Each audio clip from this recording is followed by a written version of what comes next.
couple more I saw. Hands up, please. Did he ever talk about the emotional element of the films? Because they have a very strong kind of emotional feeling and it changes with the films. And if he was, obviously film is generally considered to be an emotional medium as well as just visual. I think a lot of people think now that it's primarily visual or it's music. But did he ever sort of relate or connect more of an emotionality to them, or that he was in different states, so he's making a different kind of a film? Well, sometimes. I mean, actually, Stan preferred to talk about other people's films to talking about his own, you know. But he did, as far as teaching is concerned, he did sometimes, though, tell stories about it. Like, for example, like, there's the famous case of the childbirth films where he says, you know, that he never would have been able to make those, he never would have been able to be there at the birth if he wasn't making a film, because that's what held him together, because it was such an emotionally overwhelming experience, or something like that. Or he talked about making of the autopsy film, the active scenes with one's own eyes. If he said, you know, how difficult that was, and he said, you know, he was just, you know, really, it was very powerful and very overwhelming, and could be very upsetting. You know, he had to sort of hold himself together. And he said he knew, though, for sure, that if they had brought a child in, he'd be gone. That would be the end of it. So he talked about it in that sense, about the emotion that he had when he was doing it. I don't know. He didn't really wouldn't talk to an audience and say what emotion you were supposed to have when you were watching it or anything like that. I think that was left to the responder. But it's funny that you think about what, I don't know, emotional. I don't know. I don't know if I'm answering the question very well, but I remember it just, what you asked though just made me remember a thing. Just before he died, he was on so many painkillers, he would go in and sort of get delirious at times. And then he'd start talking, you know, and saying things. But one thing he said, he suddenly woke up or semi-woke up or sat up in bed or something. He said, "What's the matter with you people? It's not that hard to understand." And I said, "What?" "What's not hard to understand?" And he said, "Moth light."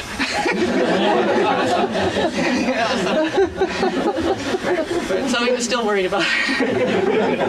Right to the end. There was another hand up toward the... Yes, please. Is there a chance you'll release anything on Blu-ray?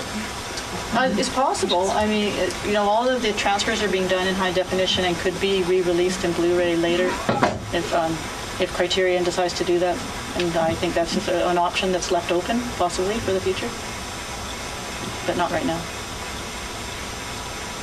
And, I was wondering to what extent humor is involved in his films, and because you talk about him very dramatically, getting into these trances, but at the same time, when he's in these states, I think that you can still find humor within yourself when you're trying to create these ideas. And you know, we watch a lot of these films with reverence for obvious reasons, but do you feel that he was trying to introduce humor into his films? Yeah, sometimes. And I think that, you know, you're right, people take it all so seriously that sometimes they don't realize that Stan had a sense of humor. Mm-hmm. I mean, he thought Dog Star Man was funny, and he couldn't understand why people never saw how funny it was. You know, this guy, you know, him, this, you know, obviously the exact opposite of a woodsman, mountaineer type, trying to climb up this mountain and continually falling down. And he thought it was funny, and that people didn't see that, you know, because everybody was so serious about it. But yeah, so there's that element at times. I mean, I do see little moments sometimes, you know, in films that I think are actually really funny. Like I thought when that little model train comes on and the train is sort of funny. Really funny. Yeah, I agree. I thought that jackpot shot was hilarious. Yeah. So he has his moments. Yeah. Do you think there's also him humoring concepts as well? Because you mentioned, you know, he tries to examine his own mind and tries to project his own mind as opposed to other people's mind or mind in general onto the screen.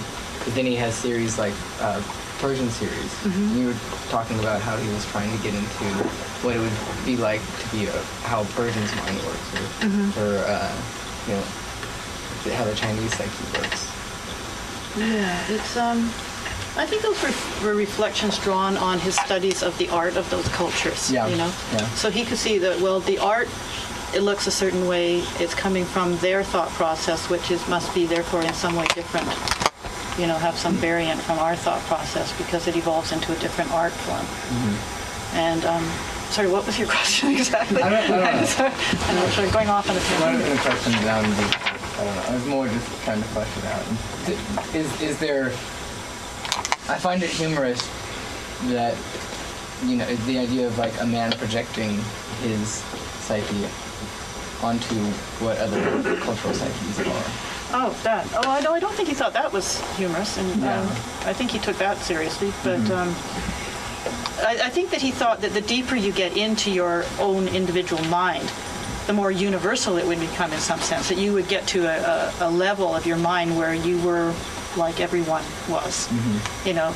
But that there would be cultural influences on that at different levels or different stages, and he was just, very, very, had this insatiable appetite for art of all forms and of all times and all countries and all cultures. He was, really studied it and incorporated that into his considerations then of human thought process and so, trying to, increase awareness of those processes, I guess. But yeah, he took that pretty seriously. I mean, I guess you could say, well, it's kind of ridiculous to try to, you as an individual to imagine a whole culture, let alone a foreign culture. But, it was more like a contemplation, a study, a meditation on what he could get from it and give to it. Like the artists talking to each other in that sense, Right. across time. Any final questions? Well, I think that might be all for tonight. Thank you very Okay. much for coming.